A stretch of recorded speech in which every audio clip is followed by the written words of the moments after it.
Olá pessoal, sejam bem-vindos a mais um vídeo e desta vez mais um vídeo da nossa série JP Responde, onde eu respondo perguntas feitas lá na caixinha de perguntas do Instagram. Então se você não me segue ainda, o link está aqui embaixo na descrição do vídeo. Vai lá, me siga, que todo dia eu estou respondendo o pessoal por lá. Então, o Tássio_Araújo, ele me mandou a seguinte pergunta: fale um pouco sobre o BOVA11. Então, para quem não sabe, o BOVA11 é um ETF que segue o índice Ibovespa da nossa bolsa. Para quem não sabe o que é ETF, ETF é a sigla para Exchange Traded Funds. Então foi um mecanismo criado lá nos Estados Unidos, onde na verdade é meio que um fundo que segue um índice. Então no nosso caso, o BOVA11, ele vai comprar as ações que compõem o Ibovespa para ter a performance o mais próximo possível do Ibovespa. Então quando você compra uma cota do BOVA11, você meio que está comprando o Ibovespa. E o Ibovespa é o nosso principal índice do mercado de ações aqui do Brasil. Ele que engloba as maiores empresas do nosso mercado. Para uma empresa fazer parte do Ibovespa, ela tem que ter tido negociações em pelo menos 95% dos dias do último ano, dos pregões do último ano, e pelo menos 0,1% do seu volume negociado também nesse último período. E o peso, porque o Ibovespa não tem todas as ações que passam por esse critério dividido por igual. O peso é feito pelo valor de mercado do Free Float. Então, o valor de mercado é o número de ações que tem ali disponíveis para o mercado poder comprar, multiplicado pelo preço das ações. Então, aí na tela eu coloquei para vocês o índice Ibovespa, como que ele está hoje. Eu peguei do site da B3 e eu não sei por que o site está com um erro aí. Eu botei para poder filtrar pela participação, que é aquela última coluna da direita, e a gente pode ver que a Vale está ali no meio, só que a Vale é que tem a maior participação. Olha o número ali, 11,123. É maior do que todas as outras, só que ela não ficou em primeiro, não sei porquê. Mas a meu ver, o único erro aí foi esse. Então considere como se a Vale estivesse em primeiro e depois seguir a mesma ordem que está aí.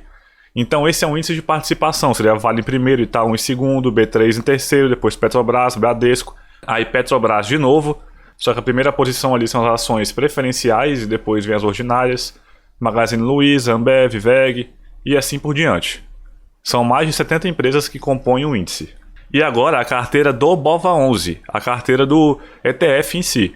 Então a gente vê que é bastante similar a um índice. Tem a Vale em primeiro, novamente com 11%, depois Itaú, as suas ações preferenciais, B3, Petrobras, Bradesco, Petrobras de novo. Então o ETF ele compra as mesmas ações que o Ibovespa e botando o mesmo peso para poder ter a performance similar. Tá, e depois disso tudo, vale a pena comprar o BOVA11 ou não? A meu ver, não vale a pena. Eu não gosto do BOVA11. Por quê? O primeiro motivo é que o Ibovespa, como a gente viu, ele é pouco diversificado. Tá, são 70 ações, mas a questão não é essa. Olha só as primeiras posições do índice. A grande maioria são commodities ou bancos. Então, na verdade, é um índice pouco diversificado. A maior parte do peso dele está nesses dois setores. A gente vê que tem Vale, Petrobras, que são commodities, e a Petrobras ainda aparece duas vezes. O Itaú e Bradesco aparece também duas vezes. O Itaú aparece também pela Itaúsa, porque Itaúsa é praticamente Itaú. Então acaba que quase todo o índice vai concentrado nessas empresas. Então é um índice de referência muito ruim para o mercado. Além disso, o BOVA11 para um ETF possui taxas altas, é 0,3% de taxa de administração, que é um número em si é baixo, mas para um ETF eu considero alto, visto que nos Estados Unidos nós temos os ETFs de índice também, que seguem o S&P 500, que é o principal índice americano. As taxas deles são em média 0,03%, então é 10 vezes menor. O BOVA11 não distribui dividendos, o que é um problema, porque, segundo eles pegam os dividendos e reinvestem no fundo, como se você estivesse reinvestindo os dividendos automaticamente. Só que tem um problema nisso aí, por quê? ETFs aqui no Brasil não possuem isenção de impostos. Ou seja, se você vender, você vai ter que pagar imposto a qualquer valor que você vender. Ações é diferente. Ações até R$20.000 por mês você é isento de imposto. Aí o que acontece? Se ele reinveste os dividendos no fundo e você quiser vender esse ETF, você vai ter que pagar imposto em cima dos dividendos que você teria recebido, que não recebeu, que foram reinvestidos no fundo. Os dividendos aqui no Brasil não são taxados, mas você vai ter que pagar em cima dos dividendos. Por quê? Porque a cota do fundo vai ser taxada e seus dividendos estão lá dentro. Então acaba que tributariamente os ETFs são desvantajosos. E outra, o Ibovespa é um índice tão ruim que nos últimos anos ele não bate nem o CDI. E se você selecionar boas empresas, somente as boas empresas, porque o Ibovespa é cheio de empresa ruim no meio, a performance é muito superior do Ibovespa. Vou mostrar para vocês esse gráfico aqui. Esse gráfico, olha só, ele pega de janeiro de 2000 a dezembro de 2016. Se a gente olha o CDI, bem ali embaixo, ele retornou nesse período 810%. O Ibovespa somente 355%. Então o Ibovespa perde feio para o CDI. Aí você pega então somente boas empresas.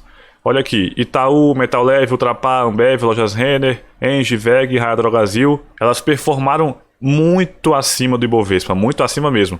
Esse gráfico aqui, ele está um pouco fora de escala. A Raia Drogasil mesmo, a gente vê que ela retornou 122.000%. É muito acima do que a WEG retornou nesse período. E o gráfico não parece estar tão diferente, mas se a gente olhar os valores em si, a gente vê que a diferença é brutal aqui. A gente vê que boas empresas performam muito melhor do que o Ibovespa, porque o Ibovespa é muito concentrado. Então, diante desses pontos, eu mostrei para vocês o porquê que eu não gosto do BOVA11. Isso não é recomendação de compra ou venda, mas eu acredito que é muito mais eficiente investir diretamente nas boas empresas. Ah, eu não sei quais são as boas empresas, então pega as empresas mais seguras e mais consolidadas que você encontrar aí, as mais conservadoras possíveis. Eu te garanto que assim você não vai ter muitas preocupações com a sua carteira e a performance dela vai ser extremamente superior a você comprar o BOVA11. Então por hoje é isso, pessoal. Não esqueça de curtir, se inscrever no canal, me siga no Instagram e até a próxima. Valeu!